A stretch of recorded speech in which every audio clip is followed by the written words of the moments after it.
Pemerintah melalui Kementerian Perdagangan menertibkan 2.000 lebih perdagangan jasa cetak kartu vaksin COVID-19 di platform marketplace atau loka pasar.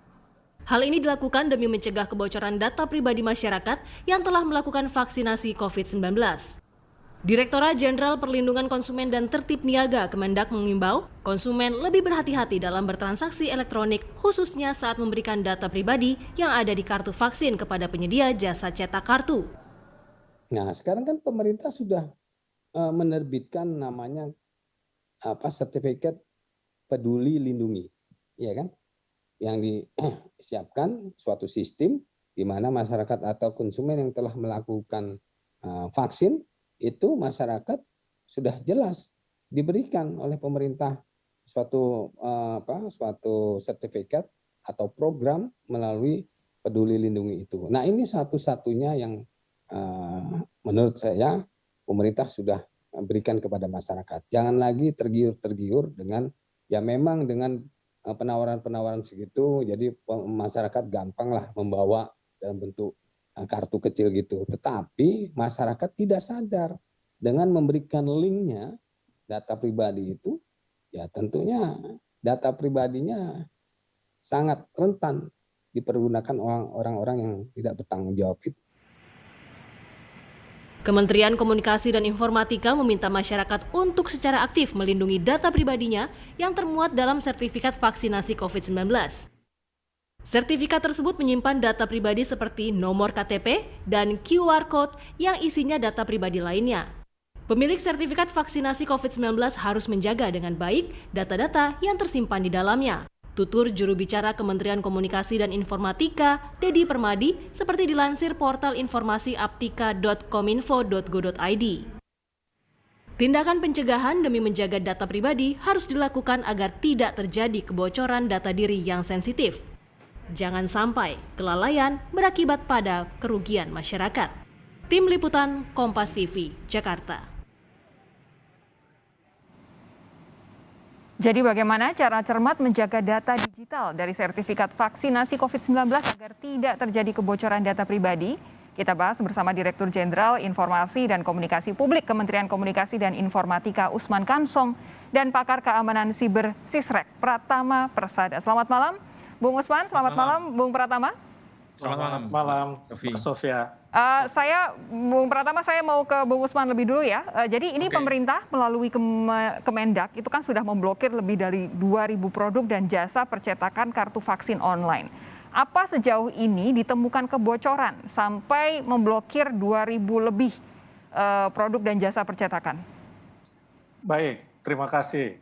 Jadi memang belum kita mendapatkan laporan tentang adanya penyalahgunaan data pribadi dari sertifikat atau pencetakan sertifikat vaksinasi itu. Ya, sejauh ini kita belum menerima laporan. Tapi kalau ada memang masyarakat yang menemukan indikasi adanya penyalahgunaan data pribadi itu, ya saya kira ini bisa kita proses lebih lanjut. Sejauh ini kita belum menerima laporan. Oke, jadi lebih ke arah antisipatif begitu ya?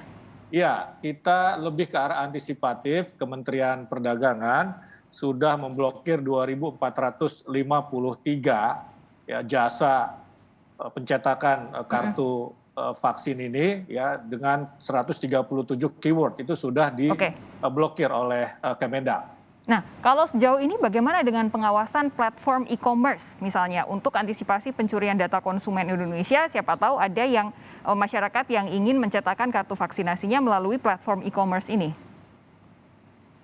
Ya, saya kira kita melakukan langkah antisipatif dan kita juga mengimbau masyarakat ya untuk tidak lagi menggunakan jasa pencetakan di e-commerce maupun juga di percetakan yang bisa kita datangi secara langsung.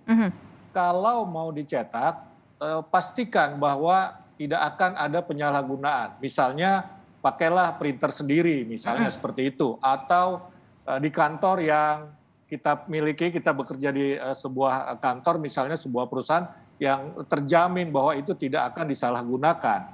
Nah, ini yang kita imbau kepada masyarakat.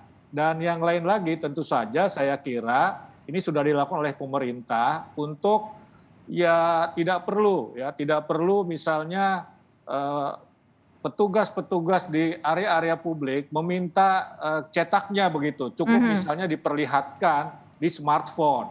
Betul. Nah, dulu baru-baru ini ada beredar kabar di bandara katanya diminta printnya, itu kemudian sudah kami antisipasi agar peristiwa seperti itu tidak terjadi lagi. Ya. Jadi bisa kita perlihatkan saja, sehingga tidak perlu dicetak. Ya, itu yang jadi perhatian masyarakat karena sampai sejauh ini kita bisa terbang hanya dengan memperlihatkan dokumen secara online begitu dari handphone. Kenapa harus kartu vaksinasinya harus dicetak begitu kan? Tapi Bung Pratama begini, saya mau tanya kepada Anda, bahaya cetak sertifikat vaksin di pihak ketiga itu apa sebenarnya? Ya, jadi begini Mbak Sofi, kalau misalkan kita mencetak kartu vaksin, biasanya percetakan minta data yang link yang aslinya dari kita gitu, yang itu resolusinya lebih tinggi gitu. Nah, di situ ada nomor NIK kita, kemudian ada nomor handphone kalau misalkan kita berikan linknya langsung kepada mereka begitu, sehingga mereka bisa tahu. Mungkin pemilik percetakannya tidak ada maksud dan niat untuk membocorkan begitu, tapi data-data kita itu kan bukan dia yang nyimpan gitu, bisa stafnya, bisa anak buahnya gitu. Kalau itu ketumpuk banyak kan bisa digunakan untuk hal-hal yang tidak diinginkan, apalagi kita tahu bahwa begitu banyaknya kasus kebocoran di Indonesia gitu. Tokopedia, Bukalapak, Bhinneka, BPJS Kesehatan, kemarin BRI Live dan lain-lain begitu, yang akibatnya dari data vaksin COVID ini kalau diasosiasikan dengan data-data yang sudah bocor tersebut bisa didapatkan data lengkap. Ya. Itu kalau misalkan orang yang pintar gitu, punya otak kriminal, gampang sekali mengasosiasikan nomor handphone itu dengan misalkan punya nggak dompet digital gitu, bisa nggak punya nggak dia nomor rekening gitu. Nah itu kalau orang yang pintar bisa kita take over gitu. Apalagi masyarakat Indonesia ini kan kurang aware terhadap security gitu.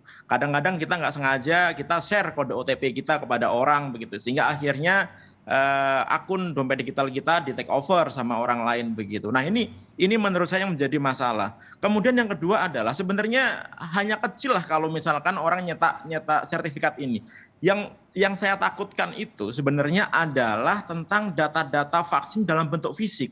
Masyarakat ini ketika mau vaksin kan daftar tuh, nulis nama, kemudian nulis nomor handphone, kemudian ngasih KTP, kadang-kadang ngasih fotokopi KTP gitu untuk divaksin. Nah, pengumpul data ini, vaksinator, kemudian ada rumah sakit, puskesmas, TNI, Polri, swasta, kampus, kemudian perbankan, itu data-data masyarakat dikemanain itu?